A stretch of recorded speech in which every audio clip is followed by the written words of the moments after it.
అందరికీ నమస్కారం. రోజువారీగా గోదాదేవి మనకు అందించిన తిరుప్పావై పాసురాలలో అర్థాన్ని మనం తెలుగులో తెలుసుకుంటున్నాం. అలాగే ఈరోజు ఇంకొక పాసురం యొక్క అర్థాన్ని మనం తెలుసుకుందాం. ముందుగా ఈ పాసురాన్ని తమిళ్లో నేను చదివి వినిపిస్తాను. ఆ తరువాత తెలుగులో అర్థాన్ని మనం తెలుసుకుందాం. கீழ்வானம் வெள்ளென்று எருமை சிறு வீடு மேய்வான் பரந்தனக்கான் மீக்குள்ள பிள்ளைகளும் போவான் போகின்றாரை போகாமல் காத்துன்னை கூவுவான் வந்து நின்றோம் கோது களமுடைய பாவாய் எழுந்திராய் பாடி பறைகொண்டு மாவாய் பிளந்தனை மல்லரை மாட்டிய தேவாதி தேவனை சென்று நாம் சேவித்தால் ஆ ஆ என்று ఆరాய்ந்து అరుళేనోర్ ఎంబావాయ్. ఆమె తన పరిసరాలలో ఏం జరుగుతుంది అనేదాన్ని మనకి చెప్తున్నారు. సాధారణంగా సూర్యోదయం అయినప్పుడు అగ్ని బయటకు వస్తున్నట్టుగా కనిపిస్తుంది మరియు ఆకాశం కాస్త ఎరుపు రంగులో కనిపిస్తుంది. కానీ కొంత సమయంలో సూర్యుడు ఉదయించిన తర్వాత ఆకాశం తెల్లగా కనిపిస్తుంది. అంటే సూర్యోదయ సమయం ముగిసింది అని అర్థం. అలాగే సాధారణంగా ఆయర్పాడిలోని వ్యక్తులు మొదటి పని ఆవులని మేతకు తీసుకువెళ్ళడం, ఆ తర్వాత గేదెలని మేర్పడానికి తీసుకువెళ్తారు. ఎందుకంటే అవి కొంచెం అందంగా ఉంటుంది కాబట్టి మెల్లగా వెళ్తుంది.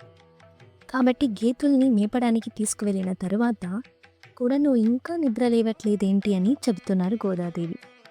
అమ్మవారు ఏంటి ఇలా మాట్లాడుతున్నారు అని మీరు అనుకోకండి. మనం మన స్నేహితురాలతో ఎలా మాట్లాడతామో అలాగే గోదాదేవి తమ స్నేహితురాలతో మాట్లాడుతున్నారు. అది తను తమ స్నేహితురాల మీద ఉన్న హక్కులతో మాట్లాడుతున్నారు. అలాగే నేనేమో గుడికి వెళ్ళడానికి సిద్ధంగా ఉన్న వాళ్ళని ఆపేస్తూ ఉన్నాను, ఎందుకంటే నువ్వు మాతో గుడికి రావాలి అని. కానీ నువ్వేమో నిద్రపోతున్నావు, వాళ్ళందరూ నీ కోసం వేచి ఉన్నారు అని చెప్తున్నారు. అలాగే లేచిరా, మనమందరం కలిసి వెళ్దామని తమ స్నేహితురాలని పిలుస్తున్నారు గోదాదేవి.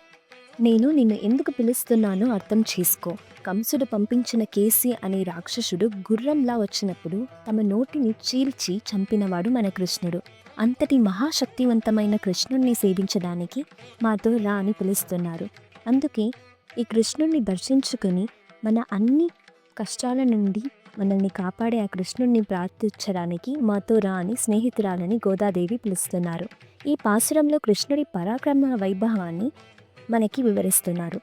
అలాగే ఏ ఒక్క ఆడపిల్లైనా తమ భర్త బలమైన వ్యక్తి అని చెప్పుకోవడంలో చాలా సంతోషపడిపోతుంది. ఎందుకంటే బలం లేని ఒకరిని పెళ్లి చేసుకోవడం కన్నా బలమైన వ్యక్తిని పెళ్లి చేసుకోవడమే ఏ ఆడపిల్లైనా కోరుకుంటుంది. అందుకే గోదాదేవి కృష్ణుణ్ణి తన భర్తగా భావించి ఊహిస్తూ ఆయన గొప్పలను మనకి తెలియచేస్తున్నారు.